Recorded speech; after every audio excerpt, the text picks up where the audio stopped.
Okay. Ciao ragazzi, ciao a tutti.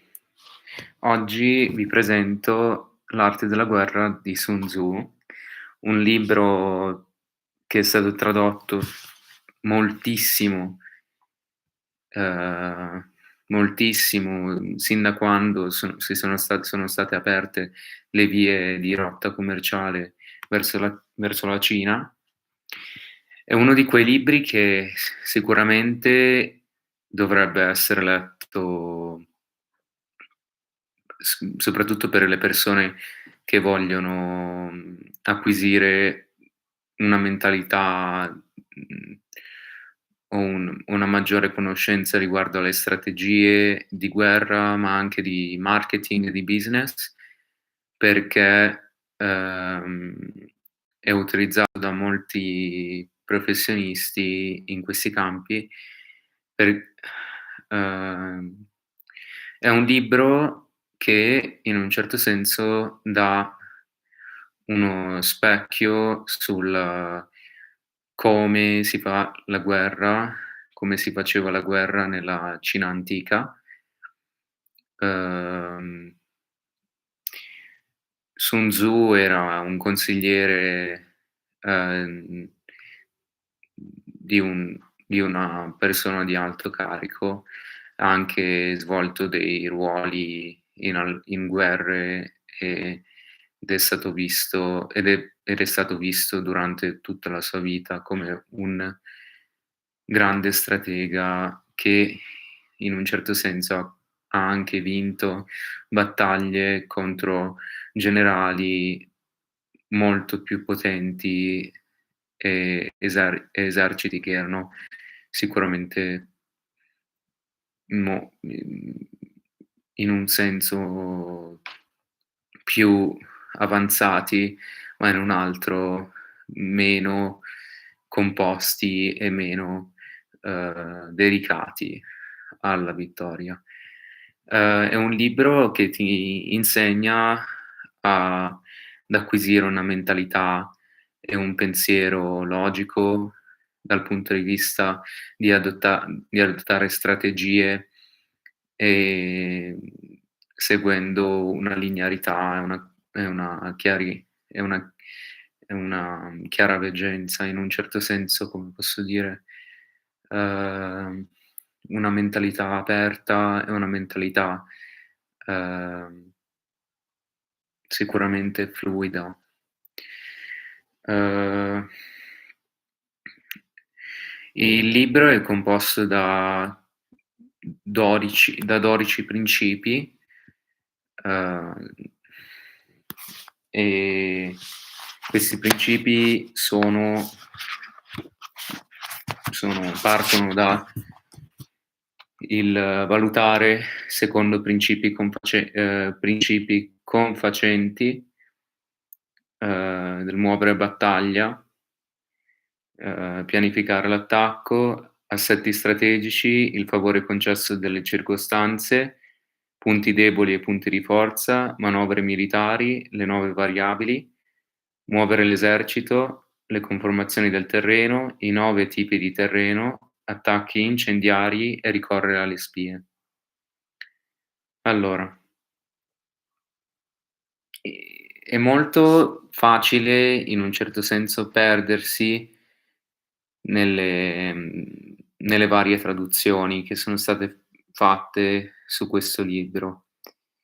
Uno dei principi che secondo me, in un certo senso mi ha mosso a studiare, a leggere di più riguardo a questo all'arte della guerra, è stato il il le conformazioni del terreno, partendo dalle conformazioni come le rive di un fiume, ai promontori, uhm, e soprattutto come in un certo senso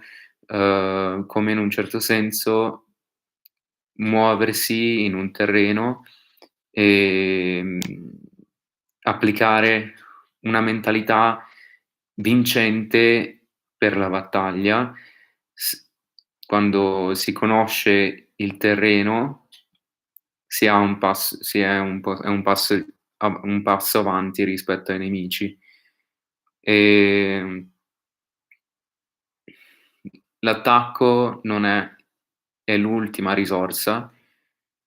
Per Sun Tzu l'attacco è l'ultima risorsa, mentre per molte filosofie occidentali della guerra, l'attacco era la prima risorsa. La prima risorsa per diplomazia, ehm, mhmm, per anche, ehm, le relazioni tra i vari stati. Invece per Sun Tzu la prima risorsa è trovare un piano di interesse comune, in modo tale da non arrivare a combattersi. Quindi Sun Tzu promuove, in un certo senso, uno dei primi principi che poi dopo è stato mosso da Gandhi e da Nelson Mandela, che è la filosofia del non attacco. E sicuramente, non è facile, non è una facile lettura, anche se scritto in una maniera molto chiara e in una maniera, uhm, che dà, in un certo senso, un aiuto al lettore, ma alla fine la cosa che conta è capire quello che c'è scritto dentro. Quello che c'è scritto dentro è più che altro una guida che secondo me, uhm, e business e di marketing vedi i principi in questo modo. Allora, valutare secondo principi confacenti. Allora, quando si ha una relazione tra 2 compagnie diverse, è importante ovviamente trovare una un un punto comune e un punto di interesse comune. Muovere battaglia, ovvero il muovere, ehm, interessi o il muovere importanti, ehm, mhmm, delle importanti, ehm, avanguardie dal punto di vista del successo, si fa seguendo,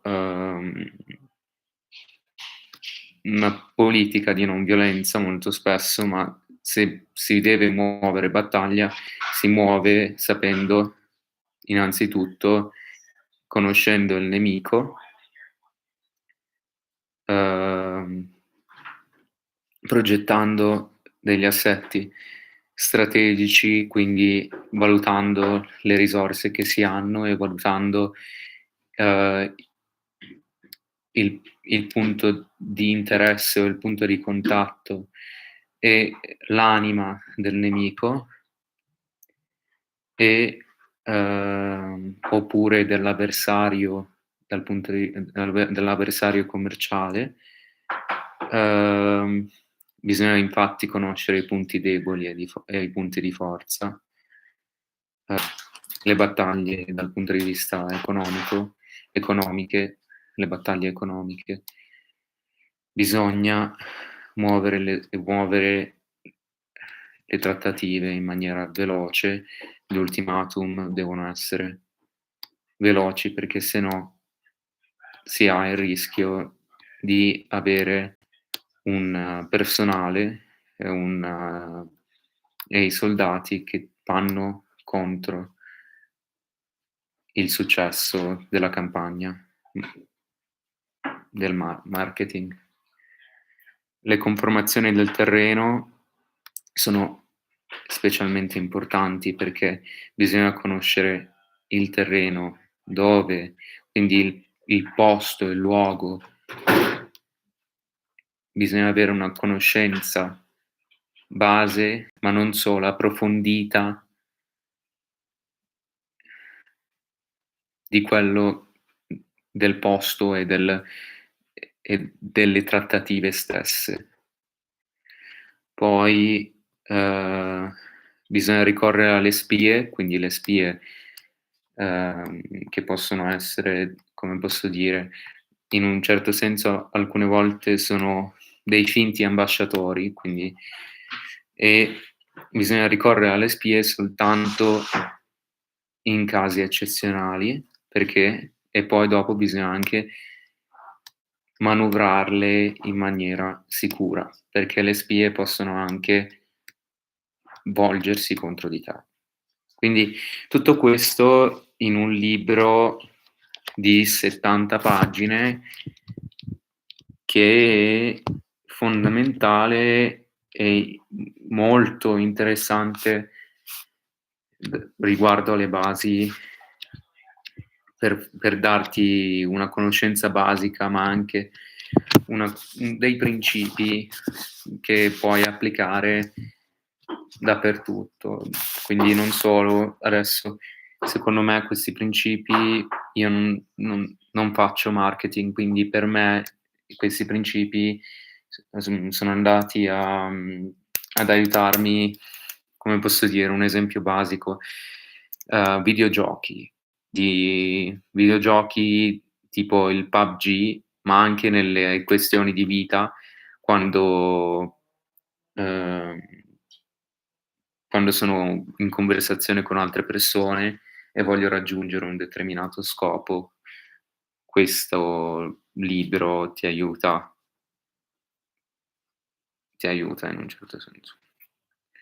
Okay, in bocca al lupo e grazie per avermi ascoltato.